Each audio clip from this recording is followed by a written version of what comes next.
Oke, selamat siang semuanya. Kita lagi ada di Vihara BDC hari ini, di hari Minggu tanggal 13 April. Jadi di sini kita ada kedatangan narasumber dari Vihara BDC. Atas nama siapa, Pak? Saya Agung. Di sini kebetulan saya ketua wihara sendiri di sini. Ya, Kira-kira sudah berapa lama kerja di BDC, Pak? kurang lebih baru sekitar 6 tahun lah. 6 di tahun. sini. Ya. Berarti sudah lumayan lama ya.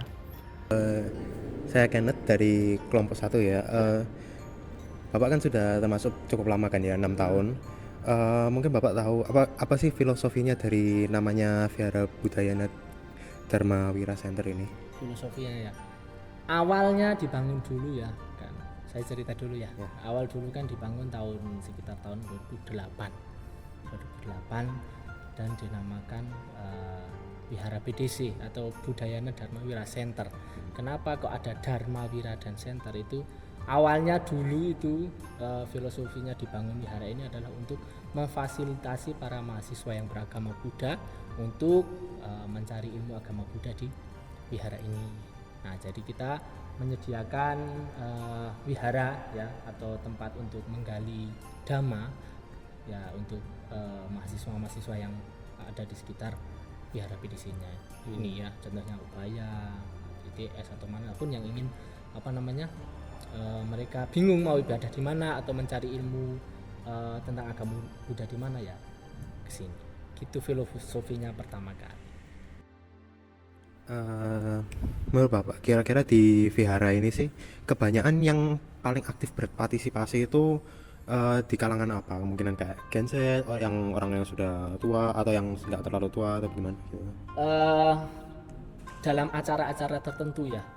Contohnya misalkan hari raya gitu ya. Hari raya kita pastikan yang menjadi itu yang masih muda-muda. Masih muda-muda. Tetapi kalau mungkin sudah di ranah tentang pengoperasian wihara atau apa yang pengoptimalannya wihara ini sudah yang senior seperti itu. Tapi kalau dalam acara-acara kegiatan hari raya itu kita pastikan yang muda-mudi yang lebih aktif. Jadi untuk yang muda-muda itu mengurusi hari raya, sedangkan yang berpengalaman lebih yang mendalam. Ya.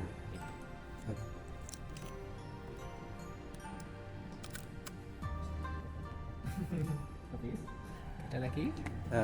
Ya, mungkin di masa sekarang ini tantangan terbesarnya ini apa sih buat membina umat-umat Buddha sekarang, terutama kan ya yang habis post COVID itu kan ya? Sebenarnya tantangan terberat ya. Pas zaman COVID itu kan kita serba online ya. Nah, serba online. Jadi mereka itu masih tergantungan dengan gadgetnya, online-nya kan di Wihara di sini kan Puja Bakti juga kita siarkan secara online ya via YouTube. Nah, mereka itu masih berpikiran nggak datang ke wihara pun nggak apa-apa, sudah ada lihat di YouTube. Nah, tantangan terbesarnya itu kita masih kesulitan untuk meyakinkan umat itu untuk pergi ke wihara lagi, itu masih sulit. Bahkan yang datang di hari Minggu untuk kerja bakti bersama pun cuma 50% 60% lah daripada sebelum COVID dulu. Itu tantangan terbesar kita. Mungkin apa ada pesan terakhir Pak di sini? Pesan terakhir ya. Kalian ini kan satu pesan terakhir. Para mahasiswa ini kan masih sangat muda ya. Dalam agama Buddha ada istilah ehipasiko. Ehipasiko itu adalah datang, lihat dan buktikan ya. Mahasiswa sekarang kan atau kebanyakan orang sekarang kan sudah memiliki gadget ya, namanya gadget. Nah, gadget itu bisa digunakan dalam hal baik maupun yang buruk pengaruhnya ya. Nah, di zaman sekarang kan banyak tuh di gadget isu-isu yang beredar, belum tentu kebenarannya. Nah, jadi pesan saya itu kalau yang beragama Buddha maupun di agama lain bisa menerapkan yang namanya ehipasiko. Kita jangan terlalu percaya kepada isu-isu yang beredar dulu. Kita cari dulu buktinya atau sumbernya. Kalau yang paling kuat berarti itu benar. Gitu. Kalau belum tentu kebenarannya, jangan asal percaya, jangan asal membuli atau membenarkan sesuatu yang belum tentu kebenarannya. Mungkin itu saja dari kami murid-murid Ubaya. Terima kasih Bapak sudah merelakan waktunya Bapak. Terima kasih Pak.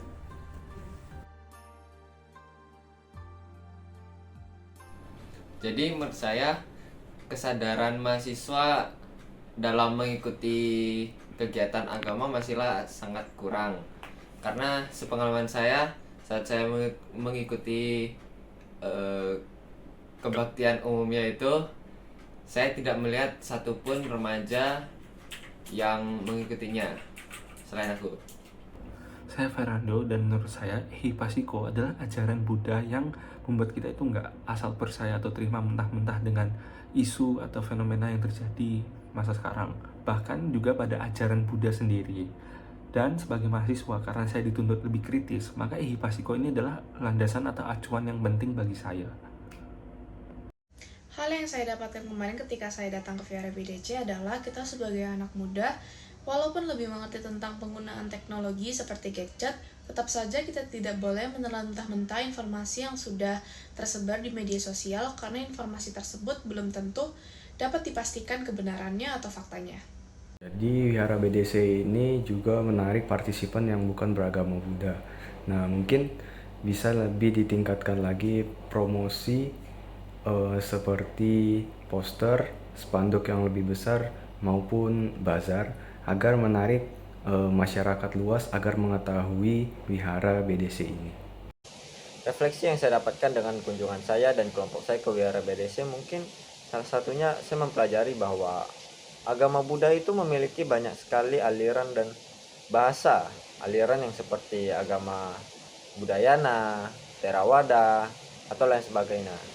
Mereka juga saling menghormati satu sama lain, seperti tidak saling mengatakan bahwa bahasa mereka atau ajaran mereka yang paling baik dan lain sebagainya.